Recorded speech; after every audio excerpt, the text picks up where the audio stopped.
Bismillahirrahmanirrahim. Assalamualaikum warahmatullahi wabarakatuh. Sobat Quran yang dimuliakan Allah Subhanahu wa taala. Pada kesempatan hari ini saya ingin sedikit bercerita di mana tadi malam saya ditelepon oleh salah seorang peserta bimbingan tahfiz online. Beliau menceritakan bagaimana sulitnya untuk mengatur waktu murojaah, menghafal. Setelah saya dengarkan cerita beliau, pertama kegiatan beliau, pekerjaan beliau itu padat sehingga mungkin sulit untuk mengatur waktu, dan ketika ada waktu pun kondisi badannya sudah tidak fit lagi sehingga tidak bisa fokus menghafal, tidak bisa fokus murojaah. Kemudian yang kedua, sisi positif dari beliau adalah semangat dalam ibadahnya, sehingga beliau berkeinginan untuk memborong semuanya, puasanya, sholawatannya, kemudian sholat malamnya, dan amalan-amalan yang lain ingin beliau kerjakan semuanya, sehingga ekspektasi beliau yang tinggi itu untuk melakukan berbagai amalan-amalan baik semuanya dengan sempurna membuat justru malah jadi tidak fokus, jadi tidak maksimal semuanya. Yang saya garis bawahi pada pembahasan kali ini adalah ekspektasi yang tinggi terhadap hafalan Al-Quran yang kita miliki. Memang hafalan yang ideal itu adalah hafalan yang lancar, yang bisa kita baca tanpa melihat mushaf sama sekali.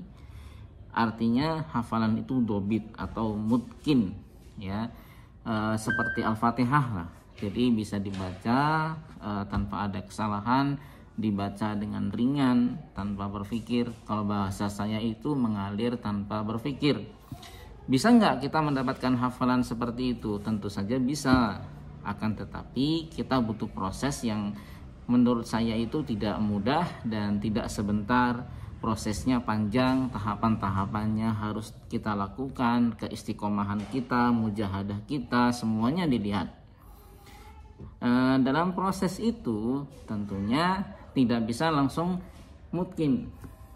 Jadi ekspektasi kita tidak harus dipasang terlalu tinggi, karena kelancaran hafalan itu, kemungkinan hafalan itu nanti akan kita dapatkan dengan sendirinya jika tahapan-tahapannya sudah kita lakukan, mujahadahnya sudah dipandang cukup oleh Allah, kemudian istiqomahnya juga sudah dipandang pas oleh Allah.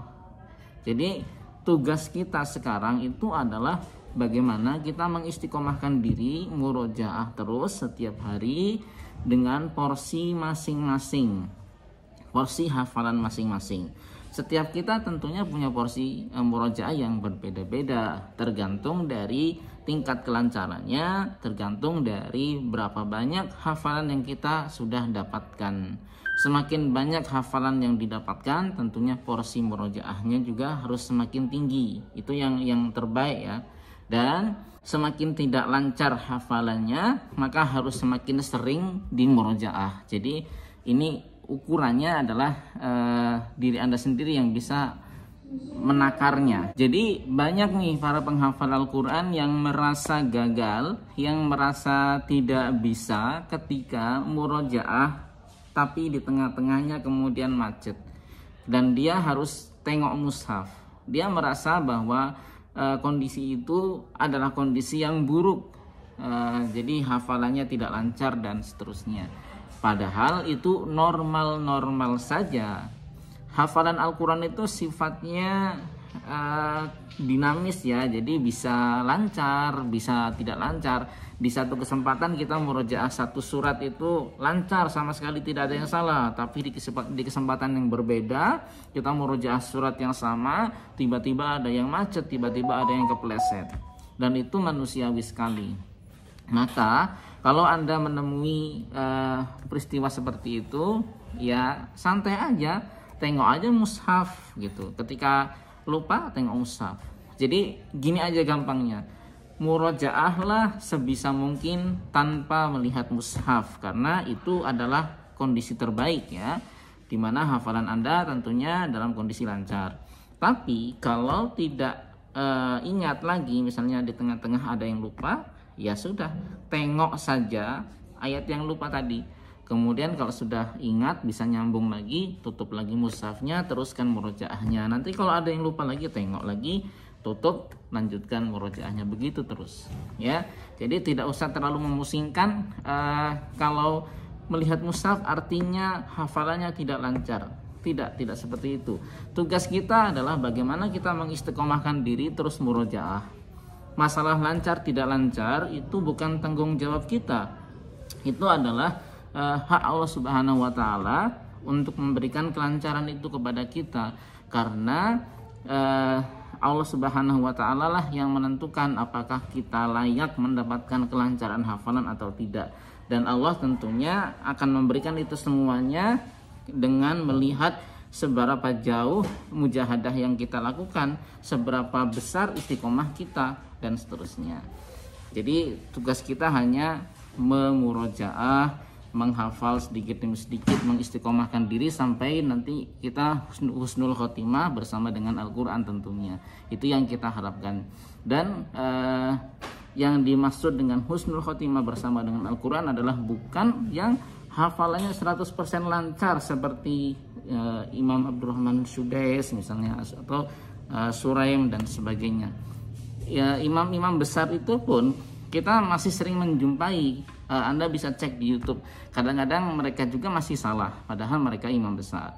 Saya pribadi pun menghafal itu dari tahun 2000 sampai dengan sekarang ya masih sering kepleset juga. Makanya saya kalau murojaah ya selalu membawa mushaf saku. Saya pernah membahas itu kan, kemana-mana membawa mushaf saku, atau minimal kalau zaman sekarang kan ada smartphone ya, di dalam smartphone ini ada aplikasi mushafnya. Jadi ini untuk mengantisipasi ketika murojaah tiba-tiba lupa dan kita harus tengok mushaf. Itu tidak masalah, bukan sebuah masalah yang besar. Sisi positifnya ketika kita murojaah kemudian ada yang lupa, ini justru menjadi pengingat, menjadi tazkirah bagi kita semuanya bahwa kita adalah manusia biasa. Kecerdasan kita ada batasnya, kemampuan menghafal kita ada batasnya, sehingga kelancaran hafalan itu menjadi hak prerogatif dari Allah Subhanahu wa taala yang diberikan kepada kita. Oleh sebab itu ketika kita murojaah dan kita tidak lancar, itu artinya kita perlu dekat dengan Allah. Kita perlu mendekatkan diri kepada Allah lebih dekat lagi. Kita berdoa kepada Allah meminta kelancaran. Kita bergantung kepada Allah. Jadi dengan ketidaklancaran hafalan kita itu membuat kita menjadi bergantung kepada Allah Subhanahu wa taala. Justru ketika kita murojaah dan tidak pernah salah, malah bisa jadi berpotensi menimbulkan kesombongan. Kita merasa punya kemampuan yang bagus, punya skill yang bagus, sehingga hafalan kita itu lancar semuanya, dan itu berkat usaha kita. Nah ini sisi negatifnya ketika hafalan itu lancar semuanya. Tapi kalau ada yang tidak lancar kan berarti kita sadar bahwa kelancaran hafalan itu di luar kendali kita, dan kita harus mendekati yang punya kendali, yaitu Allah Subhanahu wa taala. Oke, jadi poinnya adalah jangan terlalu berekspektasi yang tinggi terhadap kelancaran hafalan, karena tugas kita bukan lancarnya ya. Tugas kita bukan mendapatkan lancarnya, tugas kita adalah mengistiqomahkan diri, mengusahakan agar hafalan yang kita miliki itu bisa selancar mungkin yang bisa kita usahakan.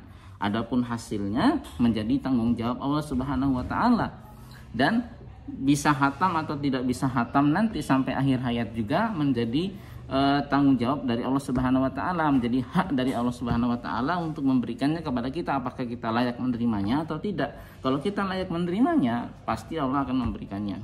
Tapi kalau kita sampai mati ternyata belum sempat hatam, sampai mati ternyata belum sempat lancar semua hafalannya, tapi mujahadah kita itu sudah bagus, istiqomah kita sudah bagus, maka kita disebut sebagai golongan yang wa minhum man qadha nahbahu ya. Walaupun kita belum selesai, cita-citanya belum tercapai, tapi kita sudah dianggap sebagai orang yang sudah menyelesaikan cita-citanya. Misalnya, kita punya cita-cita ingin menjadi seorang hafidhul Quran, menjadi seorang ahlul Quran, tapi sebelum kita mencapai derajat itu, Allah sudah memanggil kita. Maka, kalau kita dalam keadaan sedang mengusahakannya, beristiqomah, bermujahadah untuk mencapai itu, kita akan dihitung oleh Allah Subhanahu wa taala sebagai orang yang sudah menyelesaikannya walaupun kenyataannya belum selesai. Itu artinya Allah memandang prosesnya, bukan hasilnya. Karena hasil adalah menjadi hak dan tanggung jawab Allah Subhanahu wa taala, itu di luar kendali kita. Yang bisa kita kendalikan, yang bisa kita usahakan adalah upaya kita, mujahadah kita. Jadi santai saja selama Anda bisa istiqomah. Santai saja selama Anda bisa terus mengusahakan untuk memurojaah, melancarkan hafalannya. Oke, mungkin itu aja pembahasan ringan kita kali ini. Mudah-mudahan ada manfaatnya. Dan mohon maaf kalau di luar banyak suara-suara yang masuk, karena ya kebetulan ada para santri, para siswa yang sedang berkegiatan. Tapi mudah-mudahan tidak mengurangi informasi yang tersampaikan kepada Anda di konten kali ini.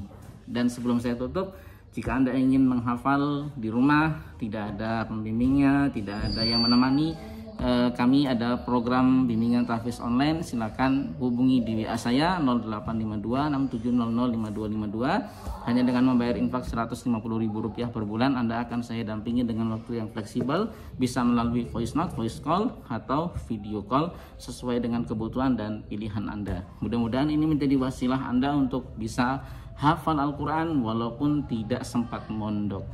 Oke, demikian. Barakallah. Assalamualaikum warahmatullahi wabarakatuh.